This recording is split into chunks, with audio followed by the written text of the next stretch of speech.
बिस्मिल्लाहिर्रहमानिर्रहीम। आज के प्रोग्राम के साथ मैं हूं नुसुल्लाह मलिक।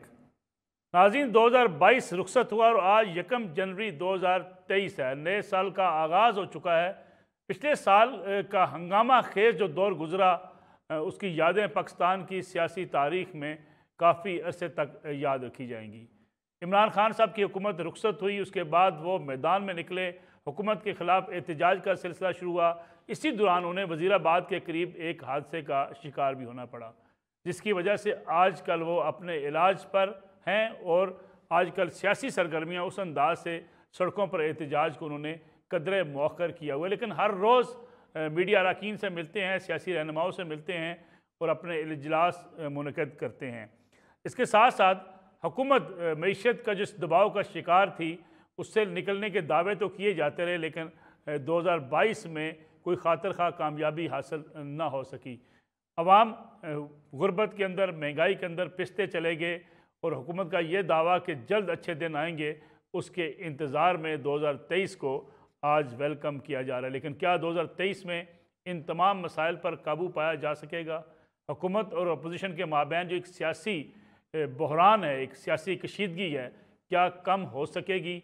क्या मुल्की मैशत में कोई ऐसे फ़ैसले होंगे जिसके नतीजे में आम आदमी का भी कोई फ़ायदा होगा?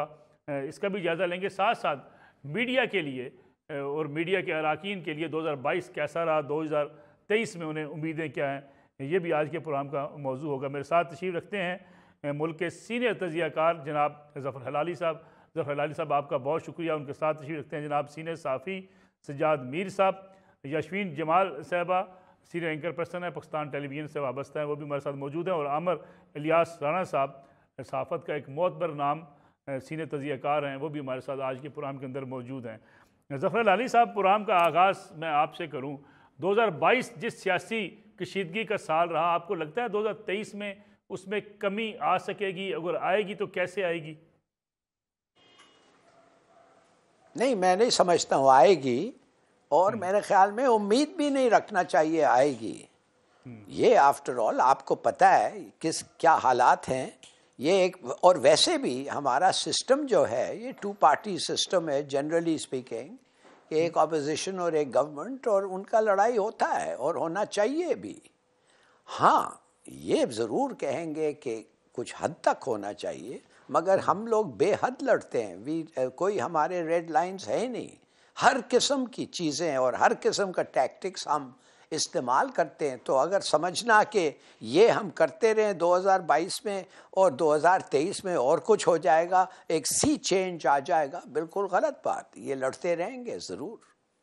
ज़फ़र हलाली साहब, हमने देखा कि जितनी सियासी जमातें हैं वो आम आदमी की बात करती हैं, आम आदमी से वोट लेती हैं, आम आदमी की खिदमत करने के वादे किए जाते हैं, स्लोगन्स दिए जाते हैं, लेकिन उनकी लड़ाई में कभी उन्हें ये एहसास होता है कि उनकी इस लड़ाई के नतीजे में आम आदमी की मुश्किलात बढ़ती हैं? आम आदमी के लिए महंगाई जब होती है तो उसके लिए उसकी ज़िंदगी किस कदर मुश्किल हो जाती है, इसका एहसास होता है कहीं? देखिए, सीधी सादी बात है कि ऐसे जो सिस्टम है हमारा, वो एक एक पार्टी का एक मैनिफेस्टो होता है, और वो मैनिफेस्टो दोनों उस पर अमल करना चाहते हैं, और शायद मैनिफेस्टो मुख्तलिफ इकोनॉमिक प्रायोरिटीज़ होते हैं। तो क्यों आप समझते हैं कि ये लड़ाई नहीं होना चाहिए? बिल्कुल होता है। और वो एक घर बनाना चाहता है, एक सड़क बनाने चाहते हैं, एक एजुकेशन पे खर्चना चाहता है, एक समझता है सिक्योरिटी ज़्यादा इम्पोर्टेंट है। मुख्तलिफ प्रायोरिटीज़ हैं उनके, और ये रहेंगे। प्लीज़ अंडरस्टैंड, जब तक आपके पास इस सिस्टम है, इस सिस्टम में मुख्तलिफ आपको इनिशिएटिव, मुख्तलिफ ऑल्टरनेटिव्स पेश करते रहेंगे। अब अवाम पे है, उनके लिए वोट करें जो वो समझते हैं कि जिसका सिस्टम और जिसका मैनिफेस्टो, जिसका पार्टी प्रोग्राम उनके लिए बेहतर होगा, जिस पे वो ज़्यादा एतबार करते हैं, जिसका पास परफॉर्मेंस अच्छा रहा हो। अफसोस से कहना पड़ता है कि सबका पास परफॉर्मेंस अच्छा नहीं रहा हो, तो उनको बड़ा मुश्किल है सिलेक्ट करना। यशवीन साहबा, जो हलाली साहब बात कर रहे हैं कि अपोजिशन होती है, हुकूमत होती है, उनकी लड़ाई होती है, मैनिफेस्टो दिए जाते हैं, लेकिन परफॉर्मेंस हुकूमतों की हमेशा उस पर एतराज़ात रहे हैं। आम आदमी क्या सोचता है? आपको लगता है कि उसके मसाइल भी हल होंगे? क्योंकि दावे तो बहुत किए जाते हैं, हर हुकूमत दावा करके आती है इक़्तिदार में कि आम आदमी की ज़िंदगी को बेहतर करना उसकी अव्वलीन तरजीह है। लेकिन एक सवाल उठता है जो अक्सर सियासतदानों के ऊपर तनकीद भी की जाती है, कहा जाता है कि सियासतदान अपनी ज़िंदगी बेहतर तो कर लेते हैं, आम आदमी की ज़िंदगी से उन्हें कोई सरोकार ही नहीं होता। बिल्कुल, बहुत शुक्रिया, thank you so much for having me on the program. और हिलाली साहब ने बहुत अच्छे से ये बात बड़ी खूबसूरती से बताई कि हमें तवक्को आखिर है क्यों कि सारी सियासी जमातें जो है वो आपस में इकट्ठा हो जाएं या मिलकर बैठें। जब हम ये कहते हैं ना कि सियासी जमातें जो है वो क्या आवाम के लिए काम करने के दावे तो बहुत करती हैं, वो दावे इसलिए करती हैं क्योंकि वो प्राइमरली उनका काम है जिसके लिए वो इक़्तिदार में आती हैं, वो पॉलिटिक्स करती हैं, वो इलेक्शन लड़ती हैं। ये भी मैं समझती हूँ कुछ चीज़ें ऐसी हैं जिनको हमारे मुल्क में हमने टैग कर दिया और सियासतदानों के साथ भी अनफॉर्चुनेटली इस बात का खाली एक लेबल चिपका दिया गया है कि वो अपनी जिंदगी बेहतर कर लेते हैं, आवाम के लिए कुछ नहीं करते। मैं थोड़ा सा इससे डिसएग्री करती हूँ। मैं समझती हूँ कि हम बहुत ज्यादा सियासतदानों को लेकर एक मनफी रवैया जो है वो इख्तियार कर चुके हैं और एक सोच इख्तियार कर चुके हैं। बहुत हार्ड वर्किंग लोग भी हैं जो हम देखते हैं कि डिफरेंट पॉलिटिकल पार्टीज में है, उन्हें मौका मिलता है तो वो काम करते हैं। हाँ, ये एक अलग बात है कि इस मुल्क का जो सियासी स्ट्रक्चर है वो इतना कॉम्प्लिकेटेड हो चुका है कि जब भी कोई सियासी जमात इक़्तिदार में आती है या तो उसको काम करने नहीं दिया जाता या फिर हालात ऐसे बन जाते हैं कि वो काम नहीं कर पाती। मैं समझती हूँ कि थोड़ा सा मार्जिन जो है वो हमें इन इश्यूज पे पॉलिटिकल पार्टीज को देना चाहिए। और एक बात जो भी हिलाली साहब कर रहे थे ना कि सब पार्टीज, कोई जो है वो एजुकेशन पे काम करना चाहता है, कोई सड़क बनाना चाहता है, थोड़ा सा इस चीज को भी समझने की जरूरत है। मैं पहले भी मुख्तलिफ प्लेटफॉर्म्स पे जी जी। बात कर चुकी हूँ कि एक बेसिक कंसेंसस जरूर करें कि मुल्क की माशी सूरत हाल जहाँ पर कंसर्न है वहां पर कोई ऐसी बात नहीं करेंगे जो मुल्क के इंटरेस्ट के खिलाफ जाए। लेकिन जब हम कहते हैं ना मिसाक मईशत की जो आजकल एक आइडिया फ्लोट हो रहा है, ठीक। मैं थोड़ा इससे भी डिसएग्री करती हूँ। पॉलिटिकल पार्टीज मुख्तलिफ इसीलिए है क्योंकि उनके अपने अपने मैनिफेस्टोज हैं, वो अपने अपने आउटलुक के साथ आती है। अगर वो एक ही चीज पर मिसाक मईशत कर लेंगे और अपना जो फाइनेंशियल आउटलुक है वो एक जैसा कर लेंगी तो फिर वो अलग पॉलिटिकल पार्टीज नहीं रहेगी। तो आई थिंक कि पॉलिटिकल पार्टीज जो है वो लोगों के लिए काम करती हैं, करना चाहती हैं। इस मुल्क का बहुत कॉम्प्लेक्स सिस्टम है। अगर हम मईशत की भी बात करें जो माशी निज़ाम है और सियासी निज़ाम की भी बात करें, फिर मुख्तदर हल्कों की इंटरफेरेंस की बात करें, तो मैं समझती हूँ कि शायद इसलिए हमें उस तरह से ट्रांसलेट होता हुआ दिखाई नहीं देता। लेकिन बहुत ज्यादा सियासतदानों की और पार्टीज की नीयत पर शक करना आई थिंक कि हमें थोड़ा बंद कर देना चाहिए। ठीक है। आमर इलियास राना साहब, 2022 गुजर गया, 2023 में हम कदम रख चुके हैं। ज़फ़र अली साहब कहते हैं कि हुकूमत और अपोजिशन का काम होता है एक दूसरे के ऊपर तनकीद करना, लेकिन परफॉर्मेंस पे तवज्जो देनी चाहिए ताकि आम आदमी की मुश्किलात भी हल हों। आपको लगता है कि हमारी जो लड़ाई है सियासतदानों की, ये पॉजिटिव लड़ाई रहेगी? क्योंकि अब तो एक ऐसा बहरान है जिसमें हुकूमत अपोजिशन मिल बैठने को तैयार नहीं है। इमरान खान साहब 2 हुकूमतें तोड़ना चाहते हैं, कौमी असम्बली से वो निकल चुके हैं। ये सियासी बहरान कम होता दिखाई देता है आपको? शुक्रिया मलिक साहब। असल मसला यही है कि और सियासी जमातें इस जमहूरी का नाम होता है कि जो बाहम मिल के अपनी जो भी मामलात हों उनके ऊपर रहते हुए बातचीत का रास्ता इख्तियार करती है। लेकिन इमरान खान साहब की सियासत में एंट्री को आप देख लें, जब वज़ीर आज़म वो पौने 4 साल रहे, उनको हिज़्ब इख्तिलाफ के ज़रदारी साहब या शहबाज शरीफ साहब ऑफर करते रहे और वो इनकार करते रहे कि हमें कोई बात नहीं करनी। और आज जब वो अपोजिशन में आ गए हैं, वो हुकूमत की ऑफर पे बात करने को तैयार नहीं, बल्कि सिर्फ वो इस बात पे तैयार है कि आप डेट दे दें, फिर हम बैठ के आपके साथ इलेक्शन की इस्लाहात पे बातचीत कर लें। यानी वो सिर्फ चाहते ये हैं कि जो हम कहेंगे उस पे आप मान लें। जिसके जो आज की गवर्नमेंट है उन्होंने कहा कि आप इसको बतौर मुतालबा ले आए, बतौर शर्त न रखें। तो जाहिर है कि अगर ये मजबूत होते इतने तो इनकी वजारत उज़्मा ना निकलती। और उस वक्त वो लोग जिनके खिलाफ इन्होंने एक पूरा इंतकाम का जज्बा रख के इंतखाब के नाम पे जो सरतापा नैब के चेयरमैन काम कर रहे थे, जिसको ये आज जनरल बाजवा का नाम देते हैं, हालांकि कोट लखपत जेल में से मरियम नवाज को खालिस्तान इमरान खान के हुक्म पर उठवाया गया था। उसमें कहीं पे जनरल बाजवा नहीं थे। वो नैब जो शहजाद अकबर के अंदर था, वीडियो की वजह से वो उसके एक्शंस थे। तो आज तक वो वापस सियासी हारमोनी की तरफ नहीं आ रहे। आज भी वो जिन इस्लामाबाद के लीड रिपोर्टर से मिले, मेरी उनसे बड़ी तफसील से बात हुई है। तो इमरान खान साहब को लोगों ने बिल्कुल कुछ वो उस दुनिया में है जहाँ हकीकत से कोई ताल्लुक नहीं रखते, पॉपुलैरिटी पर मैं नहीं कर रहा। बिल्कुल उनका चुनन वंजन ठीक दिखा है। अमेरिका को जिसको कह के एब्सोल्युटली नॉट मैं कह के पब्लिक में ये वापस आए, आज वो कहते हैं, आज उन्होंने डोनाल्ड लू को भी मासूम बच्चा करार दे दिया है कि जैसे पाकिस्तान की उस वक्त की इस्टेब्लिशमेंट उसे समझा रही थी, वो भाड़ा पड़ रहा था और वही इनको बयान करके भेज रहा था जो आज हमारे सेक्रेटरी खारजा हैं उनके नाम पे भी उन्होंने सफर वाली गेम डाली।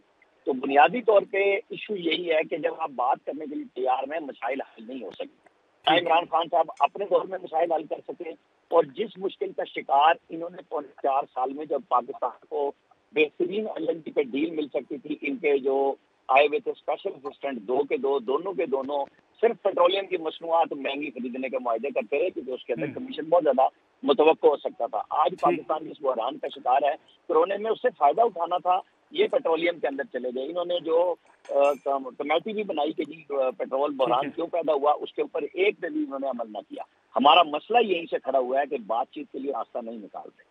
ठीक है सजाद मीर साहब, मैं ना मानूं कि जो जिद है वो हुकूमत की भी है और अपोजिशन की भी है। हमने देखा कि इलेक्शन के लिए अगर इमरान खान साहब मुतालबा कर रहे हैं कि फौरी इलेक्शन हो तो हुकूमत मानने को तैयार नहीं है, हुकूमत कुछ चंद माह पहले आने को तैयार नहीं है, इमरान खान साहब चंद माह आगे जाने को तैयार नहीं है। इन हालात में आपको लगता है 2023 में कोई रास्ता दरमियानी निकल सकता है कि सियासतदान मिल बैठकर किसी इलेक्शन की तारीख पर मुत्तफिक हो जाएं? देखें, मसला इलेक्शन का नहीं है, मसला उससे बड़ा है। मुल्क की मईशत का है, मुल्क की सिक्योरिटी का है और मुल्क में इस्तेहकाम का है। जी जी। अगर सिर्फ मसला इलेक्शन का होता तो कोई ऐसी सूरत हाल नहीं थी जिसको तय न किया जा सकता। मसला ये है कि जो हमारे फैसला साजों ने फैसला किया था 1917 के शुरू में, 1916 के आखिर में, उसके नताइज हम भुगत रहे हैं। नतीजे के तौर पर एक हाइब्रिड हुकूमत कायम की गई, एक हुकूमत को हटाया गया, एक हाइब्रिड हुकूमत तायल की गई, उसको सपोर्ट किया गया और सपोर्ट करते करते नतीजा वो निकला कि वो उस जगह पहुंच गया कि जहां उसे निकालना पड़ा। निकालने के बाद आप उसको काबू नहीं कर सके। ये आपकी मईशत की कहानी है, ये आपकी सियासत की कहानी है, यही आपकी सिक्योरिटी की कहानी है और इसी को हम भुगत रहे हैं। अब आइंदा का रास्ता नजर नहीं आता। वो आदमी जिसको आपने इतना पाला पोसा था वो आपको आंखें दिखा रहा है। वो एक पॉपुलर लीडर है और मुल्क का शायद सबसे पॉपुलर लीडर है, इसमें कोई शक नहीं है। और उसकी पॉपुलैरिटी एक तरफ, लेकिन पॉपुलैरिटी का मतलब ये नहीं होता कि इंसाफ के तकाजे खत्म कर दिए जाएं।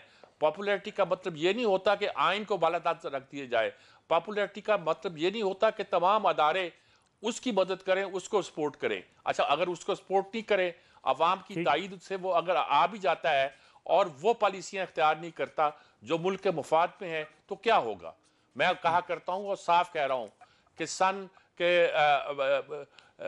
जंग अजीम दोम के बाद दुनिया ने किसी हिटलर को बर्दाश्त नहीं किया और जब कोई एक्सट्रीम राइट यूरोप में आने भी लगा ट्रंप के ज़माने में, तो उसको जमहूरियत के जोर पर रोका गया।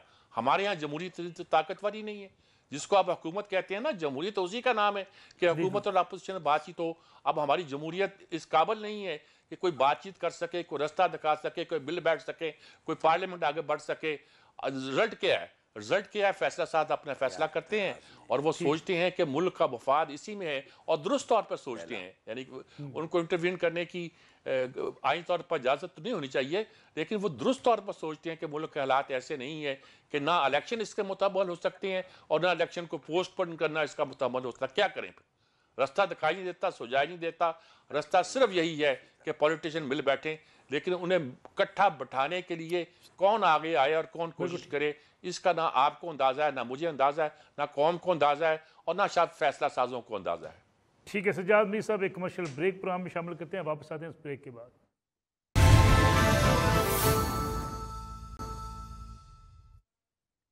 प्रोग्राम में एक बार फिर खुश आमदीद। ज़फ़र लाली साहब, क्या जमहूरियत नाकाम हो रही है? जो टेक्नोक्रेट हुकूमत की बातें हो रही हैं या किसी और निज़ाम को लाने की बातें हो रही हैं, जमहूरियत को कितने ख़तरात हैं? फवाद चौधरी साहब पाकिस्तान तहरीक इंसाफ के बड़े सीनियर रहनुमा, वो कहते हैं कि जमहूरियत बंद गली में जा रही है, जहाँ से जमहूरियत ही ख़त्म हो सकती है।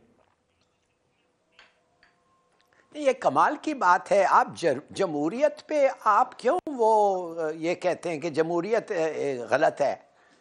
आप सोचिए तो सही, आपकी मईशत पे बात करें ना। अब वो कहते हैं ना, क्लिंटन ने कहा था इट्स द इकोनॉमी स्टूपिड। अगर वो इकोनॉमी चलता रहा तो कोई जमहूरियत की बातें नहीं करता, सब लोग खुश होते, कहते जबरदस्त, इससे बेहतर कोई सिस्टम नहीं होता, और वाकई सच कहते।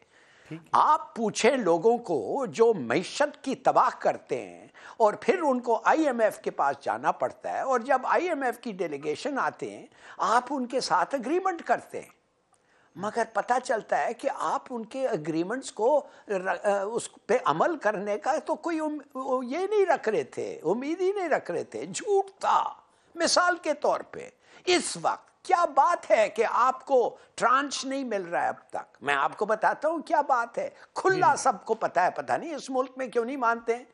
आपने वादा किया था 800 बिलियन रुपया जीएसटी में रेज करेंगे, टैक्स डालेंगे, जीएसटी जनरल सेल्स टैक्स डाल के 800 बिलियन रेज। आपने वादा किया, नहीं पूरा किया। आपने वादा किया कि 9% से 11.5% टैक्स टू जीडीपी होगा, वादा किया, पूरा नहीं किया।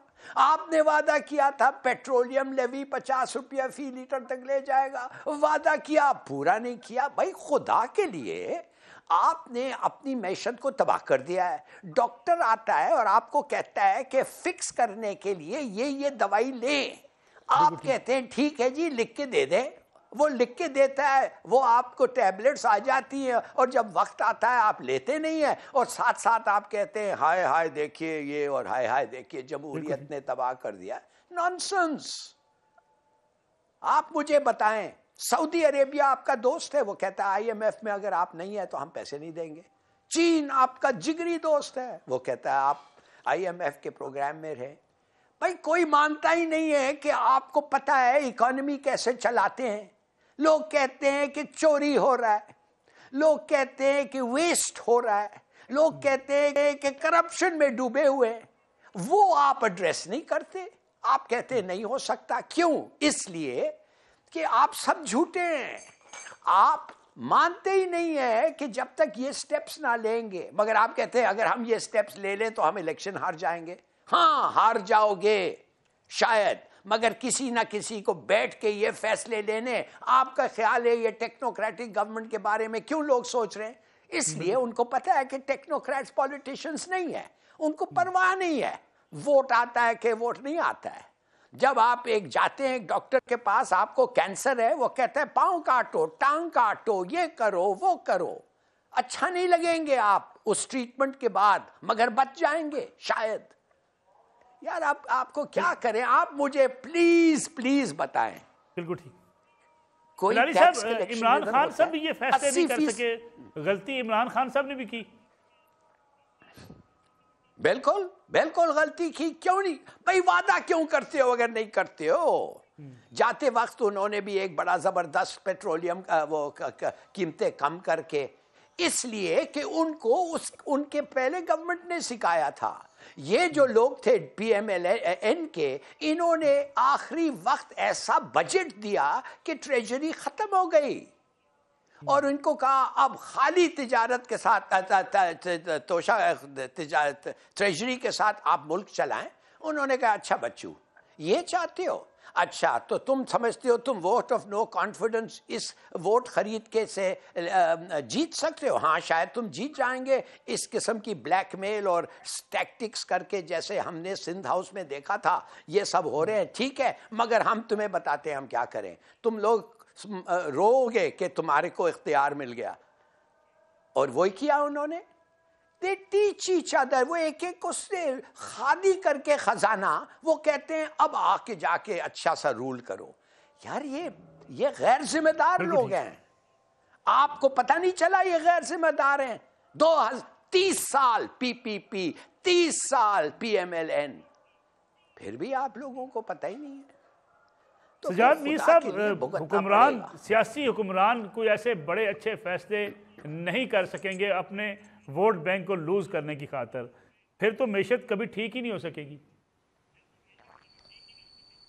ये बात बिल्कुल दुरुस्त है, लेकिन जो तजिया है माजी का, वो ज़रा वही है जो ज़फ़र हलाली साहब पेश कर रहे हैं, लेकिन उसमें ये है कि जब सागडार तो खुल के कहता है कि जब वो गए थे तो 24 अरब के डॉलर के वो रिजर्व रख के गए थे, खजाना खाली तो नहीं था, 24 अरब डॉलर पड़े हुए थे। और साथ ये भी कहता है कि जब उस वक़्त मुल्क की जीडीपी जो थी 323 या कितनी थी, आज तक उतनी नहीं पहुंच सकी। 5.8 पे तरक्की हो रही थी, इसके बावजूद भी कि नवाज शरीफ को निकाल दिया गया था। आपने -1 पे ले आए पहले साल ही, कोरोना नहीं आया था उस वक़्त, आपको मीशत का पता ही नहीं था। अब खैर ये बात छोड़िए कि जिम्मेदार वो है कि जिम्मेदार वो है, इस बात को बहस नहीं करते। बहस इस बात की है कि जब तक सियासतदान सर जोड़ के नहीं बैठते तो ये ना सिर्फ के मुल्क की मईशत ठीक नहीं हो सकती, बल्कि ये कि किरदार किसी के पास पे नहीं रह सकता। जो मैं कहता हूं ये सख्त फैसले करेगा कौन? जिसको वोट जाने का खदशा होगा वो कैसे फैसला करेगा?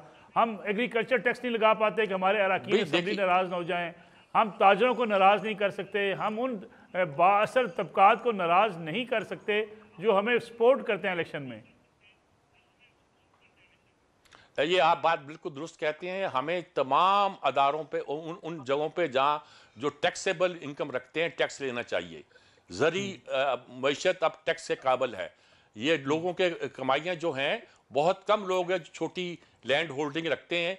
बड़े बड़े किसान बिलियन मिलियन कमाते हैं और उसके जोर पर जीते हैं, उन्हें टैक्स देना चाहिए। सिर्फ यही नहीं, ताजरों को टैक्स देना चाहिए।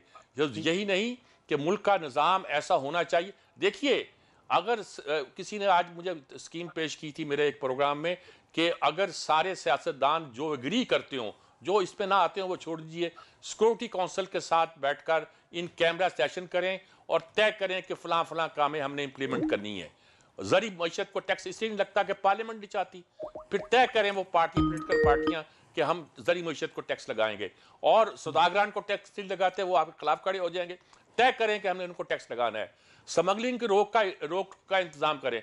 सारा डॉलर आपका अफगानिस्तान जा रहा है, सारी गंदम जो आप बाहर से खरीद रहे हैं वो अफगानिस्तान जा रही है, सारी यूरिया जो आप सब्सिडी पे दे रहे हैं वो अफगानिस्तान जा रही है।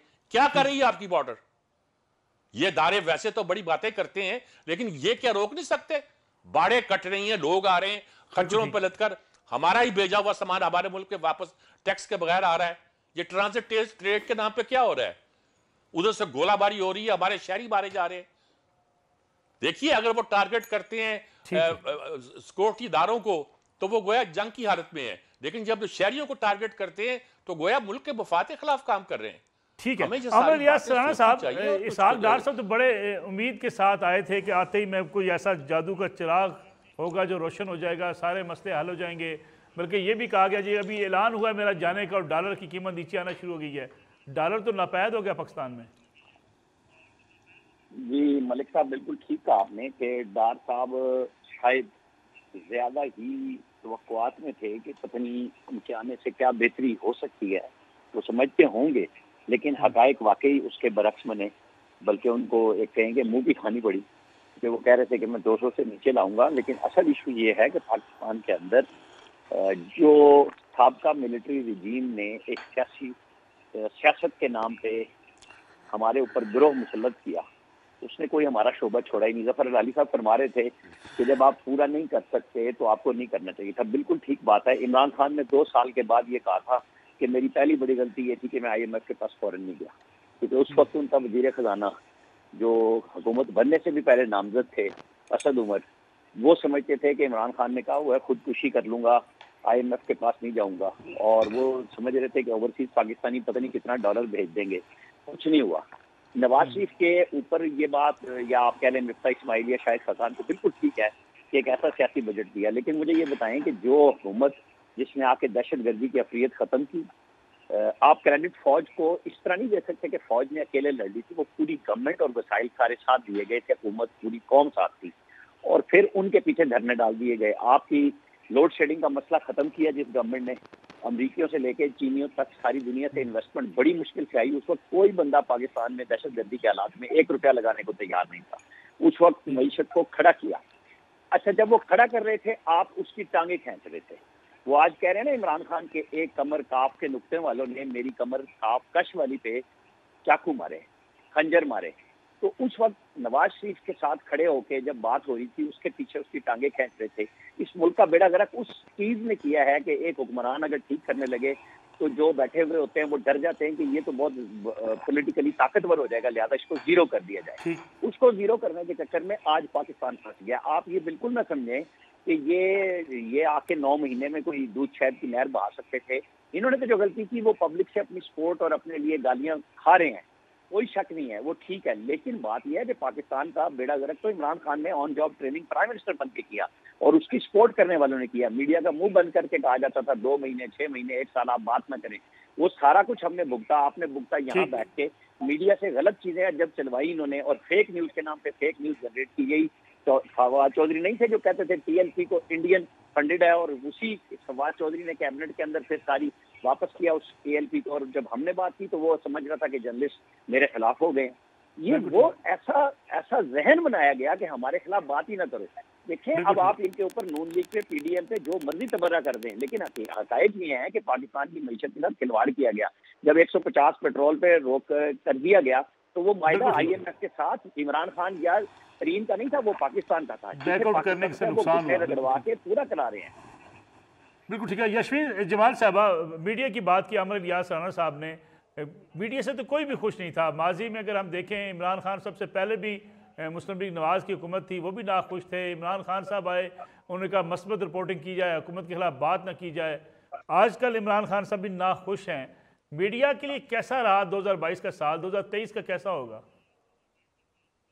देखिए, मीडिया की जहां तक बात है ना, वो जैसे आपने बिल्कुल दुरुस्त कहा कि मीडिया के लिए तो हमेशा सहाफत के लिए हर दौर जो है वो हमेशा मुश्किल ही रहता है। सहाफियों को हालात के हिसाब से अपने आप को मोल्ड करके काम करना पड़ता है, आगे बढ़ना पड़ता है। लेकिन मैं समझती हूँ कि पाकिस्तान तहरीक इंसाफ के दौरे हुकूमत के अंदर मीडिया ने जो वक्त देखा है, मुझे तो कम से कम, क्योंकि इससे पहले जो मार्शल लॉ के अखबार थे, मैं शायद खुद उस वक्त प्रैक्टिकली फील्ड में नहीं थी, मैं कंपैरिजन नहीं कर सकती, लेकिन जो उन 3-3.5 सालों में हमने फेस किया है, मैं नहीं समझती कि उससे पहले या उसके बाद उस तरह की वर्स्ट सिचुएशन हुई होगी। जैसे आपने कहा कि पहली दफा हमें रिकॉर्ड पर आकर इदारों की तरफ से भी, हुकूमत की तरफ से भी मस्बत रिपोर्टिंग क्या होती है, कैसे करनी है, ये बताया जाता रहा।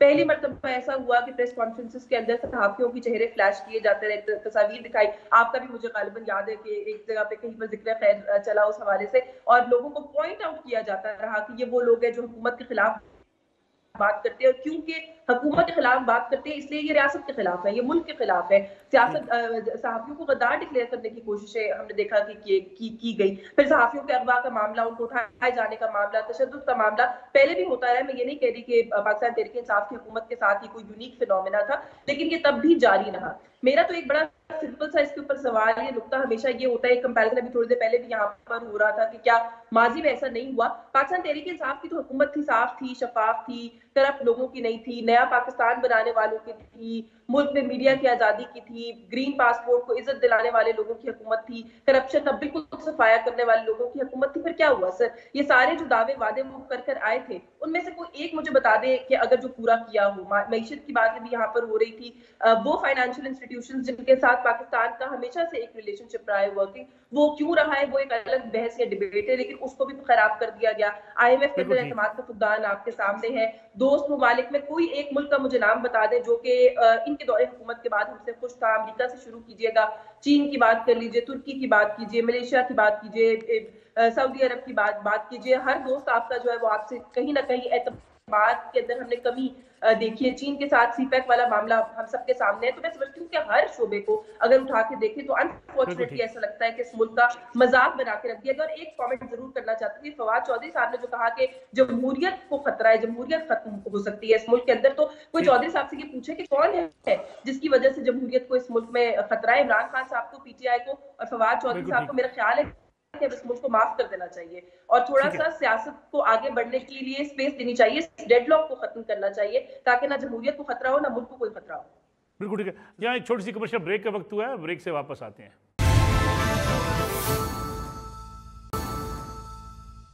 पूरा में एक बार फिर खुश आमदीद। ज़फ़र हिलाली साहब, आप इस बात से इत्फाक करते हैं जो दावे इशफाक डार साहब करते रहे कि हम 24 अरब डॉलर छोड़ कर गए थे, फिर शरह नमू जो 5.8 पे थी, फिर डार साहब ने वहाँ चलने से पहले जो तोक्को, जिस उम्मीद का और जो बुलंद बांग दावे किए थे वो पूरे ना कर पाए इशफाक डार साहब?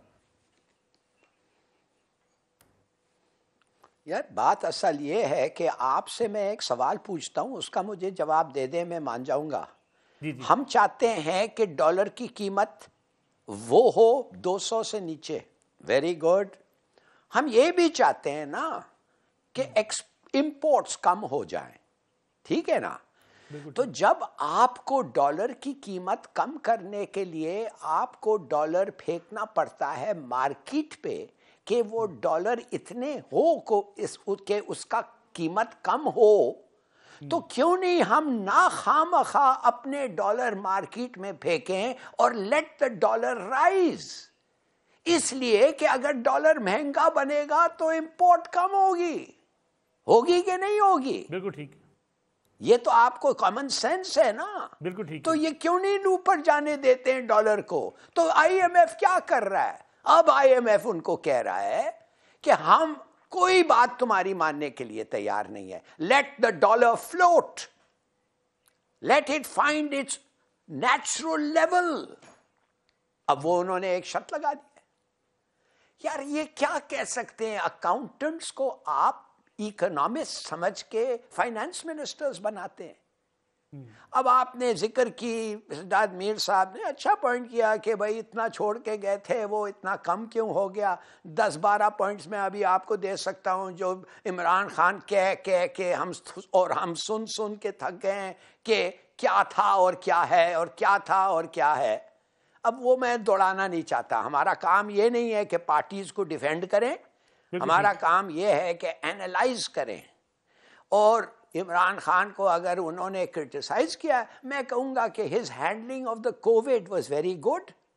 और जिस किस्म में ऐसे मुश्किल हालात पे 6% हमारा जीडीपी ग्रोथ हुआ, इट इज फैंटास्टिक।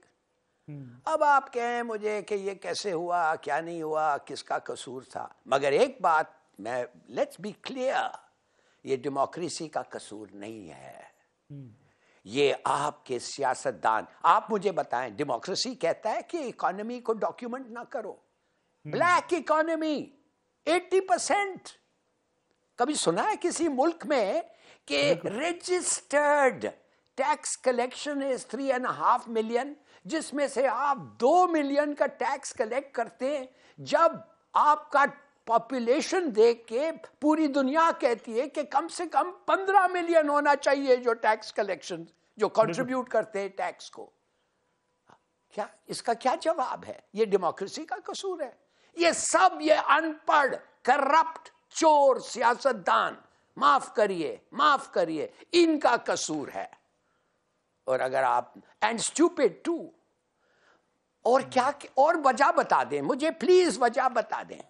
कौन कहता है इनडायरेक्ट टैक्सेशन अच्छा होता है? सबको पता है डायरेक्ट अच्छा होता है। किसी मुल्क में चले जाएं, वो आप देखते हैं आपका माचिस पे 17% आप लगा रहे हैं टैक्स, जब एक गरीब को भी माचिस चाहिए।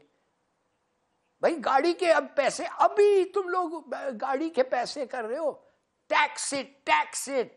ये जो 6 लीटर की गाड़ियां आती हैं और सब जगह घूमी होती हैं, बाय द वे सब स्मगल्ड विदाउट टैक्स। वो साहब ने बिल्कुल कहा। आप यकीन करें, पाकिस्तान का पॉपुलेशन 40 मिलियन से एक दिन में बढ़ गया। कब? जब अमेरिकनों ने कहा हम तुम्हारे डॉलर सीज कर रहे हैं, 9 बिलियन हमने सीज कर लिया है अफगानिस्तान को, और हम तुम्हारे डॉलर इधर आएंगे नहीं। जाहिर है जब अमेरिकन चले गए, कोई इन्वेस्ट तो नहीं करने वाला था ना इंडस्ट्री में अफगानिस्तान में। बिल्कुल ठीक। तो उनको डॉलर्स की जरूरत है, वो तो व्हीट इंपोर्ट करते हैं, डॉलर नहीं थी। किसके पास आए? पाकिस्तान से लिया। 40 मिलियन लोगों की डॉलर की जरूरत ओवरनाइट पाकिस्तान से आ रही है, व्हीट की जरूरत पाकिस्तान से। और इन्होंने बिल्कुल सही कहा, 500 मिलियन डॉलर का फेंस लगाया, 350 मिलियन डॉलर का फेंस इस्टेब्लिश हो गया है। अब वो आपके आंख के सामने उखाड़ रहे हैं, और आपका क्या रिएक्शन है? कुछ नहीं, स्मगलिंग चल रही है। क्या कह सकते हैं यार, प्लीज। सज्जाद मीर साहब बड़े तल्ख हकायक रखे हैं जफर लारी साहब ने सामने। स्मगलिंग हम रोक नहीं पाते, स्मगल्ड गाड़ियां आपके मुल्क में आम फिरती हैं। अगर आप सवात की तरफ चले जाएं, आपको सड़क के किनारे हर तरफ नॉन कस्टम पेड गाड़ियां मिलती हैं, लेकिन हम कहते हैं कि हम डायरेक्शन हमारी ठीक है। जी बिल्कुल ठीक कह रहे हैं वो। सबसे बड़ा एक बहुत बड़ा मसला स्मगलिंग का है, ट्रांजिट ट्रेड का है। हमारा माल, अब आपका डॉलर नहीं है, आप एलसी नहीं खोल रहे। लोगों ने अपना माल दुबई मंगवाया, दुबई से वो माल ट्रांजिट ट्रेड के जरिए अफगानिस्तान जाता है और खच्चरों पर लद के फिर पाकिस्तान आता है बगैर टैक्स पे किए हुए। और ये जो गाड़ियां हैं नॉन टैक्स पेड, ये तो एक अलग मसला है। ये एक आपने क्या हंगामा कर दिया अपनी बढ़ाने के लिए, ग्रोथ रेट को बढ़ाने के लिए। जो पहले कहते हैं इंपोर्ट बेस्ड इकोनॉमी है, आपने गाड़ियां मंगवानी शुरू कर दी और उसके नतीजे में पेट्रोल भी ज्यादा आना शुरू हो गया। इस सड़क पर अब हजारों गाड़ियां वो फिरती हैं जो पता नहीं कितना लीटर कितना गैलन पेट्रोल खाती हैं, और वो सारी की सारी लीगली आई हुई हैं। किसने कहा था, मशवरा आप दिया था आपको?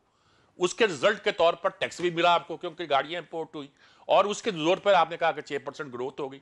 आपने मजाक कर लिया अपने साथ भी, कौम के साथ भी। आपने लैंड माफिया को इजाजत दे दी काम करने की और उसके जरिए प्रॉब्लम पैदा हुए। हर हुकूमत का लेकिन बेसिक बात यह है कि मुल्क में इंटरनेशनल इकोनॉमिक दहशतगर्द आ चुके हैं, और वो दहशतगर्द जहां भी जाते हैं वो अपना काम दिखाते हैं। इमरान नहीं जाना चाहता था IMF के पास, शायद वो ठीक सोच रहा था, लेकिन उसकी टीम के पास इतनी कैपेसिटी नहीं थी कि वो इसको रोक सकती। सब रास्ता क्या था? आपकी आमदन कि उस वक्त 2 रुपए है, खर्च आपके 4 रुपए है, ये गैप पूरा कैसे होगा? देखिए मेरी बात सुने, मैंने कहा रोक नहीं सके। क्यों नहीं कहता?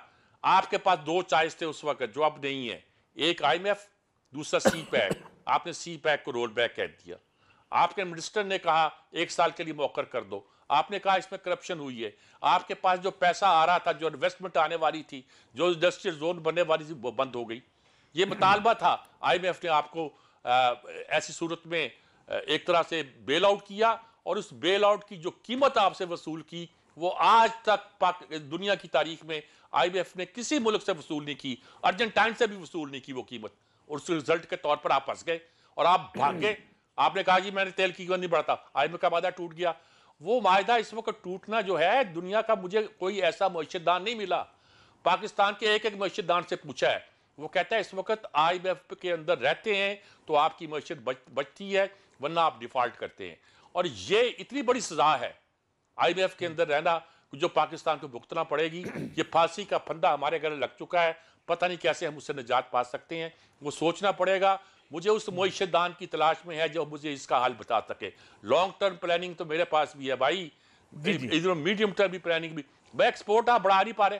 ठीक, आपकी कपास की फसल तबाह हो गई, आपकी टेक्सटाइल इंडस्ट्री तबाह हो गई जो बड़ा एक्सपोर्ट का जरिया था, आपकी गंदम तबाह हो गई, आपको बाहर से मंगानी पड़ रही है। क्या करेंगे आप?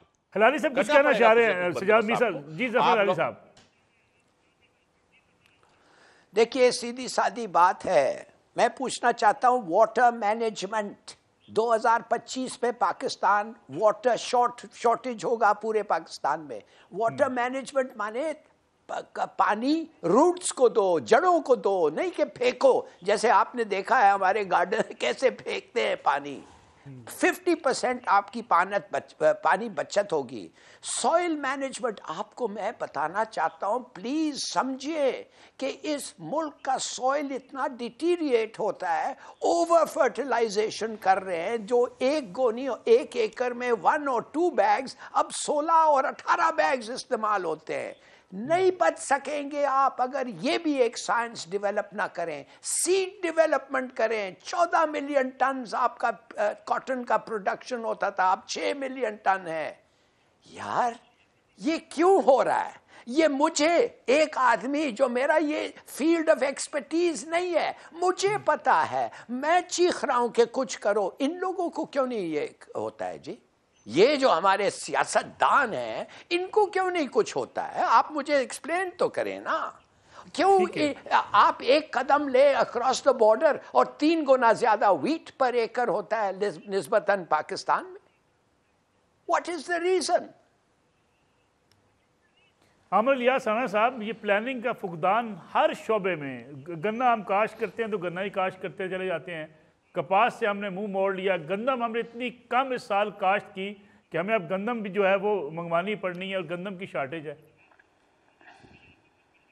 देखिए जी, बात यह है कि यहाँ पे माहिरीन हर शोबे के बगैर शोबा किए हुए मौजूद हैं, और जिनका जो काम है वो नहीं करते बल्कि सब जगह पे राय देते हैं।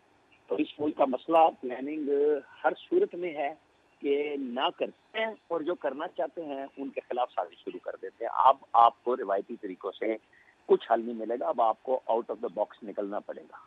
आपको देखना ये है कि बिल्कुल जाहिर है कि दुनिया डील ही करती है IMF के साथ। अगर आपके पास NOC नहीं है उनका, तो आपके साथ आपका भाई भी नहीं चल रहा। तो इशू सिंपल सा है कि आपके पास, जैसे कल आर्मी चीफ ने कहा, वो हम आर्मी के हमेशा इस बात के खिलाफ होते हैं कि वो अपना काम करें सिक्योरिटी का, लेकिन अब आर्मी की इतनी इंटरवेंशन बढ़ चुकी भी है कि आज हालात ना उनसे कंट्रोल हो रहे हैं, ना सियासतदानों से हो रहे हैं, ना ब्यूरोक्रेसी से हो रहे हैं। तो फिर बैठना तो सबको पड़ेगा। जहाँ बैठना होगा, जब वो कहते हैं मईशत और इस्तेहकाम सिक्योरिटी का बड़ा नागुज़ीर है, तो फिर सोचना ये चाहिए कि जो लिस्टें इनके पास मौजूद हैं, हमारे चंद 100 मिलियनर्स जो डॉलर्स में हैं, उनको बिठाएं, उनसे पैसे आप लें एक अच्छे मुआहिदे के तहत। उनके डॉलर पाकिस्तान से बाहर पड़े हुए हैं। ये हमारा एक्सपोर्टर पाकिस्तान से हर रियायत लेता है और डॉलर बाहर छोड़ देता है। वैसे तो लीगली 6 महीने रख सकते हैं, लेकिन वो कभी भी वापस आते नहीं है। आपको इन्हीं से पैसे लेने होंगे और इस मुल्क को खड़ा करना पड़ेगा।